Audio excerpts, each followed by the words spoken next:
I had the best time making this film. And I never really thought I would be a part of an animated film. But getting to see just how many people come together to make an animated movie. There were over 100 animators that worked on this film. Well, I think obviously, like with a villain, you have to make him delicious to make him. The whole part of his journey is at the beginning. He's very charming. He's winning. He's powerful. He's kind of funny. You want to hang out with him. Ostensibly, he's got a good, selfless gig of taking on all of these wishes and protecting them. I'm so stoked, guys. I am at Walt Disney's working office, about to talk to the cast and crew behind Wish. When you wish upon a star, baby. This Thanksgiving, check Wish out. It's magical. I dug this. I started this. I have to finish it.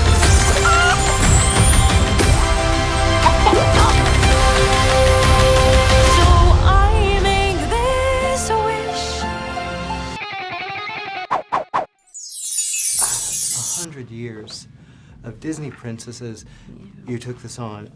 I can't even imagine the pressure, the happiness, the joy. What did you feel? How did? Oh well, I mean, I think they first played this wish for me. It was around the same time they told me I got the job, and I was like, oh my gosh, this is wonderful. And then I heard the song and wanted to run and hide a little bit because I thought it was one of the most beautiful lyrics and melodies I'd ever heard, and I think the world of Julia Michaels. I think she's a wonderful songwriter, so I think you absolutely panic, and then you get to the work of learning the song inside and out. Like, that's what I do to, like, counteract panic. I, like, get into the details and the minutia, and just get to the work, and so that's what I did, and I'm proud of it. I'm a nervous vocalist, so I'm really proud of what's out there. You should be. You should be. It's lovely. You. She's such an interesting character too. She's so. flawed. She's got her issues. Well, how do you approach someone like that? And I heard you were especially great, kind of working with Julia and finding the songs as well. Yeah, Asha to me, like, she does feel kind of like a younger version of myself in a way. She has a lot of attributes that I had when I was, 17. Yeah. And I think when you're young and free, like, you're raised to see people and to love the community that you're living in, right? Like, you will have shortcomings at times, but I think it's so good to see what it looks like to make mistakes, and then how do you come back from that. So I let myself be as free as possible and try to go back to, like, what it felt like when I was 17, and I myself made a lot of mistakes, but I learned from them, and then I got back up and I tried again and again and again until I was able to find the success that I was looking for, or the desired, I call it destination. But I think that's one of the beautiful things about the film, is that you're watching a young person who had no intention of being a leader step into this role and occupy space and learn from it. And she goes on this beautiful journey, and by the end of it, she didn't get there alone. She had so much help. She brought together people to take action once the problem had been identified. And then they work together to find this beautiful solution. And I think it's really good for young people to see that model for themselves. How did you get involved in this character? What was it, the appeal? How did he appeal to you? What connected you to him? Firstly, I think just to be involved in the 100th anniversary was really special, and I think if you've ever been a child, which I hope is the majority of the planet, you've seen some Disney films growing up. It's kind of a part of your DNA. So that was obviously very attractive. The fact that they wanted me for the villain. Villains always have a better time, and I can attest to that after having done it. Getting to sing again and getting to work with Julia and Ben, which was a huge part of it. Working with Ariana, who's obviously incredibly talented. The fact that they shot it in CinemaScope, which harkens back to, I'm an analog lover, a film lover, so that that spoke to me. The fact that they use watercolors, that spoke to me. This is a really special event, I think, for Disney animation, for animation in general. I have to agree with you because we haven't seen something like this, a story like this, and it so beautifully brings a history, 100 years of Disney to life. How, now you mentioned the songs, and these songs are gorgeous. I love the songs you bring. What was it like working with her and finding that tone and finding how much of that character is in those songs, how much is it you? Well, it's really hard. Singing is not my forte. It's not my milieu. It's, to work with Ariana, who does it professionally. Victor Garber, who's been on Broadway countless times. To work with Julia and Ben, who award-winning, Grammy-winning artists.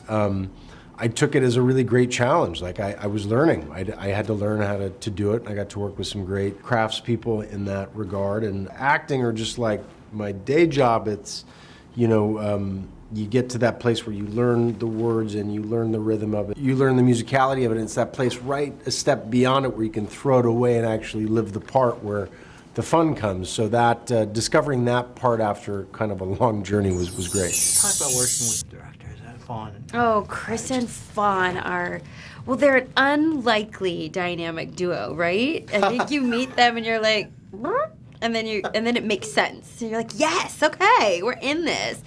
And it's, I feel like Fawn brought out a lot of my own eccentricities, if that makes sense. I can be very eccentric, and use them as strengths for the character. And then Chris was so helpful in like digging into like some deeper emotions and figuring out like how the two sides of this character really meet, and I think the two of them, you've got Disney legacy with Chris Buck, right? And he brings all of this knowledge about how films have been made, and Fawn is ushering us into a new chapter of Disney animation. So it's the best possible meeting of the two worlds, I think, and you can see it in this film. Yeah, I feel like she's kind of adds so much to the character too. Oh, Fawn? Yeah. Yeah. I'm you like, kidding? Well, meeting her, you're like, I get it. Right? I see. Like this is part of Asha as well. I think there is a version of the world where you look at this and it's like, as much as it's been said that Asha has a lot of me in her, which she does. She has my mannerisms. She talks with her hands. She has my voice. But there's a little bit of every member of this creative team in Asha. Because we built her together. Yeah. Well, it always comes down to what you said. It's community. It's community. What's something you're taking away from this experience and being a part of this world? Part of this world. Did you hear it? I heard did. it. I did. See, I'm good. I was like, I see you, sir. I had the best time making this film, and I never really thought I would be a part of an animated film, but getting to see just how many people come together to make an animated movie. There were over 100 animators that worked on this film, and we worked on it for 3 years. And to be a true collaborator amongst all of these incredible artists. Every time I make a film, I'm reminded of just how many people come together to make a work of art. This was no different, but it was so special because it allowed us to work in a different way. You're not looking at like physical bodies on a screen, right? You're looking at works of art. These are drawings, but it has just as much heart and just as much depth and authenticity to it. And I think opening up minds in that way, it reminds people the value of art. Yeah. And that, I think, is really important for society today. I want to get back to the villain aspect of this guy. What's really interesting is he really does shade of an interesting modern Disney villain. This is a guy that isn't really a bad guy. Like, some of his ideas aren't bad. Does that change the way you approach a character like this, or does it kind of color your shades? Because I don't know, even where he goes, I don't know, there's something kind of entertaining and sweet about his I think obviously, like with a villain, you have to make him delicious to make him. The whole part of his journey is at the beginning. He's very charming. He's winning. He's powerful. He's kind of funny. You want to hang out with him. Ostensibly, he's got a good selfless gig of taking on all of these wishes and protecting them. Yeah. I think it's interesting that some people find him appealing because that I always find makes a more complex and interesting bad guy when you can feel a bit of resonance with yourself. So it doesn't really approach the way that I go about it. I mean, for me, the beautiful thing about doing voice work is that you're in a booth and you have 8 hours in a session to explore anything you want. So I just give the directors as many different varieties of takes as possible until they find what they want. Is there a freedom because it's voice, only voice? Yeah, I find, I love doing voice work. I did an animated television show for years, and I played, multiple parts. I did an animated movie for DreamWorks years ago, and I love that it doesn't demand this, that you have to really, it's like everything gets distilled down to the voice, so you're working solely with sonics, and that makes it a more difficult job. I could see that. I think that you really captured this character, man. Thanks, man. man. I love this character. And, All right. Yeah, far and out. you made my son stay. He loved it. Oh, great. Once upon a time stood Rosas, a most magical kingdom, founded by a king with the power to grant wishes. You are their handsomest, most beloved king. You're right. I am a handsome king. I'm watching this, and I'm watching the animation. I'm seeing that how dedicated you guys were to telling a story 100 years in the making. How did you approach the style, the visual style of creating the look of the characters, the look of the land? It's Rosas. Mm-hmm. How did you go into that? What was the process for both of you? Well, it started with the whole idea of this being celebrating 100th anniversary. So we knew we had to celebrate our legacy. And that went back to looking at Snow White and Pinocchio and the beautiful watercolor illustration style that's there with the backgrounds. But we can use the CG medium today. So we can not only do that with a beautiful watercolor style, but we can also you can go into that world, which we couldn't do that before, and you can move all around it, and you can move through this beautiful painting. So that was the excitement for us, and when they first showed us the test, we just went, oh my gosh. This dream is possible. And can we do a whole 90 minutes? Can we do a whole 90 minutes of this? And the team just knocked it out of the park. Talk about this character. Disney has seen so many Disney princesses. What was so special about her for you? Yeah, and I have loved all the princesses, I grew up with in the 90s musical films. And there are great qualities about them in terms of determination, leadership, and have this passion in their heart and not afraid to go after it. And we see those qualities in Asha. What's specific about Asha is when Ariana DeBose joined the project, right? And we start collaborating on this character. Ariana brings so much of herself to this role.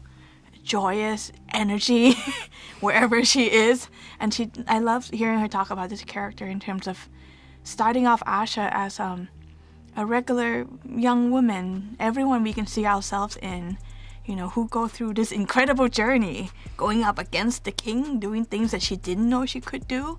And we want to talk, which is perfect for the film that talks about the journey to pursue your dreams. There might be ups and downs, but there's also fun and joy and self-discovery that is within that. Well, you mentioned the villain. What a perfect choice, Chris, to play this role. What an interesting character, right? You've seen all these villains. He is such an interesting, because there's something very human about him. Yeah. Well, we start him out as charming and very likable. And, of course, the people of Rosas would believe in this guy. He's going to grant their wishes, and he's just this wonderful, good-looking, charming guy. But what's interesting and what makes him different than some of the other villains that we adore, the Disney villains, is that you get to see his kind of descent into madness, you know, and it's a lot of our other villains, you know, they come on the frame and they're fully formed villains. This one you get to see him go that way. Well, so yeah, because there's a genuine arc there. Yes. I'm watching it thinking, well, this guy wasn't a terrible guy. No. He had some really good ideas. He did. Yeah. And that's what's great about him. And the moment that our protagonist, Asha, and the antagonist, Magnifico, they align at a moment. They believe in the same thing, except he takes it a different way. And then she goes, wait, this isn't right. There's another way. So then they diverge there. But it's fascinating. You know, it was really fun when we found that moment for the two of them. Nice. Now, I've got to get into the music. This is a lovely soundtrack. This is a beautiful soundtrack. How did you know she was the right voice for this? We've loved her as a singer-songwriter, and when we met her through our music team, wonderful music team, found out that she's a huge Disney fan, and that brings with her the understanding of what Disney classic sound is like. But she is able to combine her experience being a contemporary songwriter, and with this film, right, we want to honor the legacy while look to the future. Has been the themes in everything from the look to the story to the song. And what an incredible songs Julia had brought to this film. Yeah, every time she'd present the demo, we were like, wow, this is our favorite song. And then she would present another demo, we're like, just kidding, this is our favorite song. I know I have a favorite. The Wish is there's something really truthful about these songs and heartwarming. Ariana hit this perfectly. Mm-hmm. Did they work well? Did they work it all together? Did they? Julia and Ariana. Yeah, absolutely. Yes. Yeah. Now Julia would write the song and give the demos. Then they would work very closely when they got to the booth together.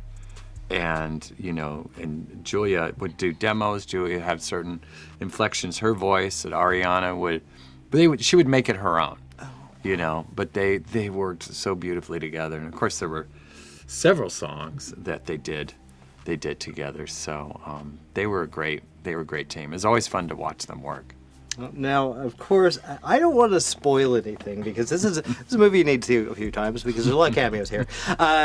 What was the most fun? I just think going back to 100 years, was there anything you were like, oh, I wish we could have done that. I wish we could have taken that period.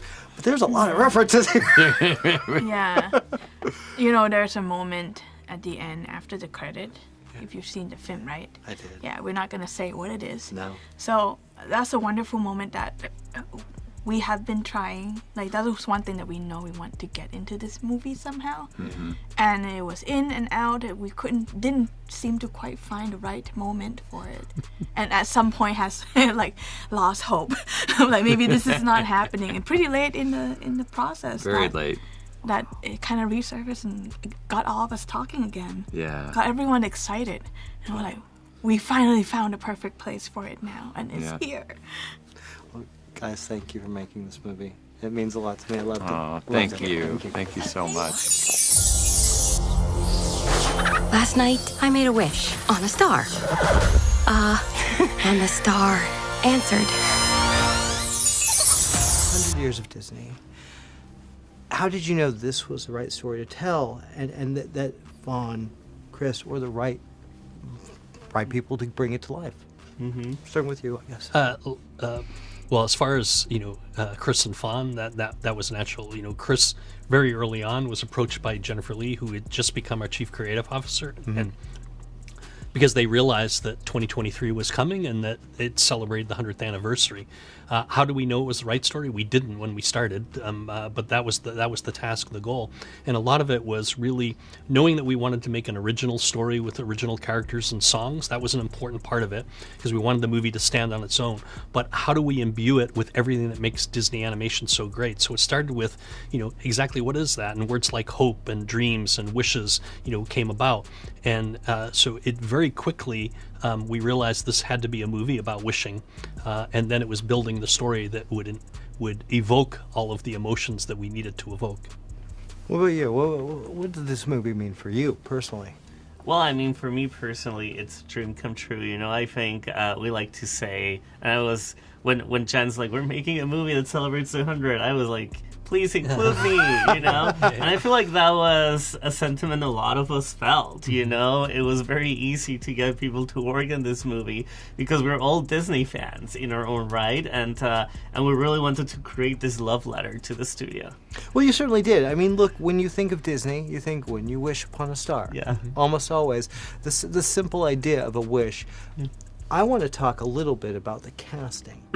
What brilliant casting all around. But especially Ariana. How did you guys know? She was perfect for this.